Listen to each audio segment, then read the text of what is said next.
بيتصنعوا من أفضل الخامات وللأسف كنا بنرميهم. تعالوا بقى النهاردة كده نطلع منهم أفكار حلوة جدا ونستفاد بيها قوي بعد كده. أول فكرة عندي النهاردة هستخدم فيها كده كرتونة أحذية، هبتدي كده إن أنا أجيبها وهبتدي إن أنا أستغنى عن كل الأجزاء اللي فوق، بس الجزء ده مش هستغنى عنه لأن طبعا محتاجاه بعد كده. هو ده بقى اللي هيخلّي لي الكرتونة بتاعتي متينة أوي.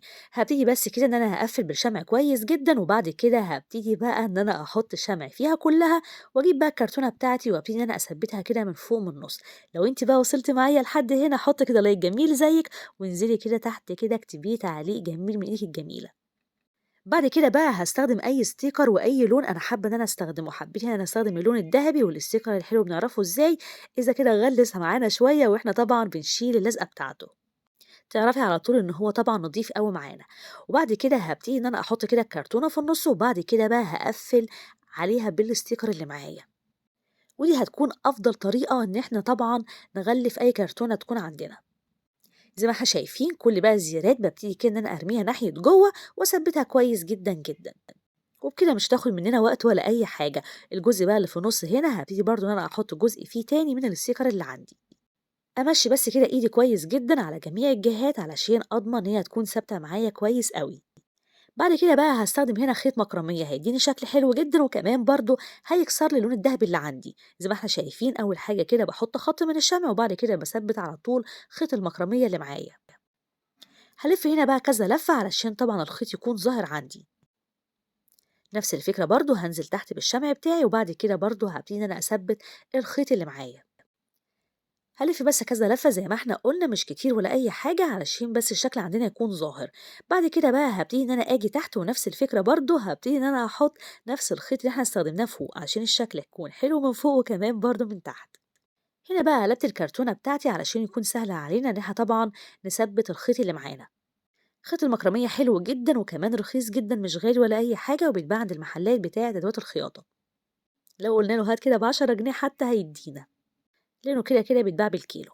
طيب كده خلاص عملنا بقى كل اللي إحنا عايزين نعمله. هابتدي دلوقتي بقى إن أنا أجيب غطيان إزاز البيبسي دي، وأول حاجة هابتدي إن أنا أحط نقطة شمع كده في النُص من فوق، وبعد كده هاثبِّت برضه عليها كده خيط المكرمية. كل اللي أنا محتاجاه إن أنا أداري خالص إن أنا معايا غطا، فهامشي بقى عليها كلها كده بالخيط اللي معايا زي ما إحنا شايفين مع بعض. الموضوع سهل جدًا، جدًا وما فيهوش أي صعوبة خالص، ومن حاجات بسيطة جدًا وكنا بنرميها ممكن فعلًا نطلع بحاجة تانية خالص وأكيد هنستفاد بيها. طيب بعد ما خلاص عملنا كده أول واحدة هابتدي إن أنا أعمل 4 وده هيكون شكلهم. هاجيب بقى الكرتونة اللي إحنا عملناها مع بعض وهابتدي أول حاجة كده إن أنا أجيب الغطيان بتاعتي وأحط عليها كده شمع من تحت، وبعد كده هابتدي بقى إن أنا أثبِّت طبعًا الغطيان من ناحية تحت في الكرتونة. عملنا 4 وبرضه هنثبِّت ال4 بالشكل ده. بعد كده بقى هابتدي إن أنا أجيب فرشة الأسنان دي. كل بس اللي أنا هاعمله فيها هابتدي كده إن أنا أجيب قطر أو حتى مقص، وهابتدي بس إن أنا أشيل كل الشعر اللي فيها ده. هيتشال معانا على فكرة سهل جدًا. ودي أفضل طريقة إن إحنا نشيل بيها الجزء بتاع الشعر ده. طيب هاجيب بقى دلوقتي زي ما إحنا شايفين مع بعض خيط المكرمية وهنحط هنا بس نقطة شمع كده كويسة، وبعد كده بقى هالِف براحتي خالص. مش لازم كل شوية هنحط شمع ولا أي حاجة زي ما إحنا متعودين. بنحط بس كده كويس جدًا من فوق، وبعد كده بالِف براحتي خالص، وأهتم برضه كده بالنهاية. ممكن في النُص هنا أحط نقطة شمع كمان، وبعد كده أكمّل بمنتهى السهولة. أي فرشة أسنان عندنا هتنفع إذا كانت كبيرة أو حتى كمان صغيرة ما فيش مشكلة خالص. وده هيكون بقى الشكل عندنا. هاجيب بقى دلوقتي الفرشة بتاعتي وأحط عليها شمع بالشكل ده، وبعد كده هاثبّتها بس في النُص زي ما إحنا شايفين مع بعض. وعلشان بقى أخلّي الشكل عندنا أحلى وأحلى وكمان يظهر أكتر وأكتر، هابتدي بس كده إن أنا أحط شمع برضه في النُص هنا من فوق، وبعد كده هاثبّت الإسترس ده هيدّينا شكل أحلى وأحلى. ما تيجوا بقى نشوف كده هنستخدمها في إيه وهنستخدمها إزاي. هاستخدمها بقى كمنظم بالطريقة دي واحطها كده في نص التسريحة هتلمي لي حاجات كتيرة جدا. حطوا كده لايك جميل لأول فكرة، وتعالوا بينا بقى دلوقتي نروح لتاني فكرة عندنا النهاردة. وتاني فكرة عندنا النهاردة هبتدي بقى ان انا استخدم برضو فرش اسنان زي ما احنا شايفين مع بعض تكون قديمة عندنا بالشكل ده. هشيل اول حاجة الجزء طبعا اللي بيكون فيها الشعر ده مش محتاجينه خالص، وبعد كده هبتدي ان انا اجيب المسدس بتاعي واحط كده نقطة شمعة محترمة من فوق، وبعد كده هستخدم بقى هنا خيط الخيش. وزي ما قُلنا برضه بنحط بس نقطة الشمع في الأول، وبعد كده بقى بابتدي إن أنا ألِف براحتي خالص، وبعد كده أبتدي إن أنا أثبِّت الخيط بتاعي بمنتهى السهولة. هامشي بقى عليها كلّها وزي ما إحنا شايفين مع بعض ده بقى هيكون شكلها. هاعمل منها 4 وبعد كده هابتدي إن أنا أجيب غطا إزاز بيروسول أو حتى كمان spray اللي متوفر عندنا نغسله كويس وبعد كده نستخدمه. وهاجيب بقى كده خيط الخيش بتاعي وزي ما إحنا شايفين مع بعض هابتدي إن أنا أثبّته كده من فوق كويس جدًا، وبعد كده أكمّل بقى لَف براحتي خالص. هامشي بقى كده على الغطا كُلّه عشان مش محتاجة خالص أي حاجة تكون ظاهرة عندنا من الغطا اللي معانا. لو أنتِ بقى كده بتحبّي الأعمال اليدوية أو حتى كمان بتحبّي تتفرّجي عليها انزلي كده اكتبي لي في الكومنتات تحت. زي ما إحنا شايفين هنا بقى وصلنا للنُص، وبعد كده هابتدي إن أنا أكمّل برضه بنفس الطريقة، الموضوع على فكرة ما بياخدش وقت ولا أي حاجة، وكمان بالذات لمّا تكوني بتعملي حاجة أنتِ بتحبّيها، أو حتى كمان برضه هتنفعِك بعد كده. زي ما إحنا شايفين هابتدي إن أنا أكمّل كده، وآجي بقى هنا عند النهاية واخدمها بقى كويس جدًا بالشمع علشان طبعًا ما تفكِّش خالص معايا بعد كده. نجيب بقى دلوقتي فرش الأسنان بتاعتنا اللي إحنا عملناها مع بعض، وأول حاجة هاعملها هاجي هنا في النُص وأحط هنا كده نقطتين شمع كويسين، وبعد كده هاثبِّت بقى الغطا بتاعي بالطريقة دي. هاروح بقى الناحية التانية وزي ما إحنا شايفين مع بعض هابتدي برضه إن أنا أحط الشمع بتاعي، وبعد كده هاثبِّت واحدة تانية برضه في مقابل ليها. أحاول كده إن الاتنين يكونوا قصاد بعض، علشان الدنيا في الآخر تطلع معايا طبعًا مضبوطة. نفس الفكرة برضه هابتدي أنا أثبِّت آخر واحدة معايا بالشكل ده. يبقى إحنا كده بقى ثبّتنا ال4 والدنيا كلّها تمام لحد هنا. طيب شايفين بقى الجزء هنا بتاع الغطا اللي فوق، هابتدي كده أنا أحُط أول حاجة الشمع وبعد كده هاستخدم هنا بقى الاسترس ده. ممكن بقى نستخدم لولي أو حتى كمان جوبير أو أي حاجة تانية إحنا حابينها. هابتدي كده إن أنا أثبّت الاسترس بتاعي بمنتهى السهولة وأحاول كده لو في أي دخلة أو أي حاجة إن أنا برضه أحُط فيها شمع وأبتدي برضه إن أنا أدخل بالاسترس اللي معايا، عشان تطلع مضبوطة معايا في النهاية، وبعد كده هنشيل الزيادة وننزل بقى دلوقتي تحت ونفس الفكرة، هابتدي برضه إن أنا أحط الشمع بتاعي وبعد كده هاحط طبعًا الأسترس اللي معايا. فرش الأسنان اللي معايا هنا كلها تقريبًا كده طول واحد، فأكيد طبعًا كلها هتكون مضبوطة جدًا معانا.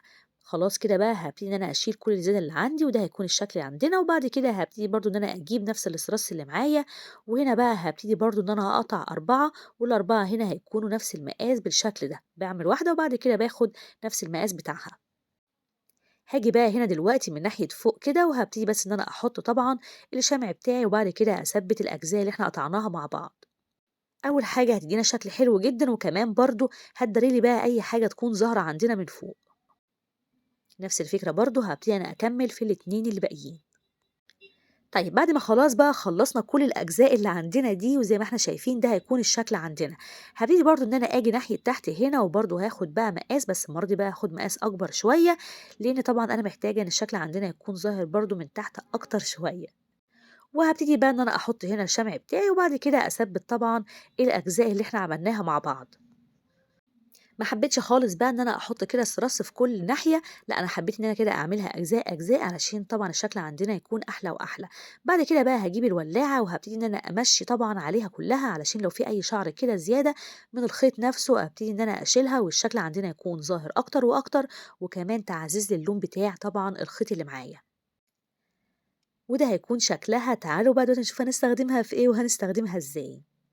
لها استخدامين اتنين، ممكن أول استخدام إن أنا أحط فيها أي وردة عندي بالشكل ده، هيكون شكلها حلو جدًا، وتاني استخدام ليها بقى ممكن جدًا إن أنا أحط فيها الشمعة المضيئة وزي ما هنشوف دلوقتي، وعلى فكرة ممكن كمان هنحط فيها المفاتيح ونحطها كده عند الجزامة عند باب الشقة، هتكون برضه فكرة حلوة جدًا وكمان عملية أوي. حطوا بقى كده لايك جميل للفكرة اللي فاتت، وتعالوا بينا بقى دلوقتي نروح على تالت فكرة عندنا النهارده. وتالت فكرة بقى عندنا النهارده هاستخدم فيها كده أي غطيان تكون متوفرة عندي. وأظن غطيان بقى البيبسي ما فيش أكتر منها ممكن تكون متوفرة عندنا. هنجمّعها كده وهابتدي إن أنا كلّها طبعًا إن أنا أكسيها كده بأي قماش يكون متوفر عندنا، وبعد كده هاجيب غطا كبير شوية، وأول حاجة هاعملها هاحط كده نقطة شمع كويسة في النُص، وبعد كده هابتدي إن أنا ألِف بقى الخيط بتاعي بالشكل ده. هنا برضه هاستخدم خيط المكرمية طبعًا عارفين هنعمل بيه أفكار كتيرة جدًا. وبعد كده هاجيب بقى الغطيان بتاعتنا اللي إحنا عملناها مع بعض، وهابتدي بس إن أنا أثبّتها بالشكل ده. باثبّت كده الغطيان كلّها جنب بعضها، وابتدي بس إن أنا أضغط كويس جدًا علشان الغطا اللي أنا هاثبّته يمسك معايا كويس جدًا بعد كده. هابتدي إن أنا أكمّل وده هيكون الشكل بتاعنا. هاجيب قطعة قماشة من اللي إحنا عملنا بيها برضه نفس الغطيان بتاعتنا، وبعد كده هاحط عليها شمع بالشكل ده، وبعد كده هاجيب بقى كل الغطيان بتاعتنا دي، وهابتدي إن أنا أثبّتها بالشكل ده. وبعد كده هابتدي إن أنا أجيب الجزء ده بتاع الجردل، هنا ممكن جدًا نستخدم أي جردل عندنا. هابتدي أول حاجة بس إن أنا أشيل منه الجزء اللي بيكون فيه زيادة مش محتاجينه خالص، كل اللي أنا محتاجاه بس هو الإطار نفسه اللي بيكون فوق. نشيله بقى بالمقص أو حتى كمان قطر مفيش مشكلة خالص. وبعد ما خلاص بقى شلناه والدنيا كلها تمام هبتدي كده إن أنا هحط كده نقطتين شمع، وبعد كده هجيب هنا بقى خيط المكرمية وهبتدي بقى إن أنا ألف عليه كله، وده هيكون شكله. جزء بقى هنا من خيط المكرمية وابتدي كده إن أنا أعمل كده كذا عقدة كويس جدا عشان تكون ماسكة معايا. وبعد كده هابتدي إن أنا أجيب الجزء اللي إحنا عملناه مع بعض اللي هو طبعًا شكل الوردة ده، وأول حاجة هاحط هنا الشمع بتاعي وأثبِّت كويس جدًا زي ما إحنا شايفين مع بعض، وعلشان أضمن يثبت معايا كويس جدًا هابتدي إن أنا أحط برضه من ناحية ورا كده قطعة قماشة. حلوة جدًا وكمان عملية أوي. وده كان فيديو النهارده، أتمنى فعلًا يكون عجبكم، ما تنسوش تحطوا لايك للفيديو وكمان تشتركوا في القناة لو أنتم النهارده لسه أول مرة بتشوفوني، واستنوا إن شاء الله فيديو جديد وأسيبكم في حفظ الله وأمنه.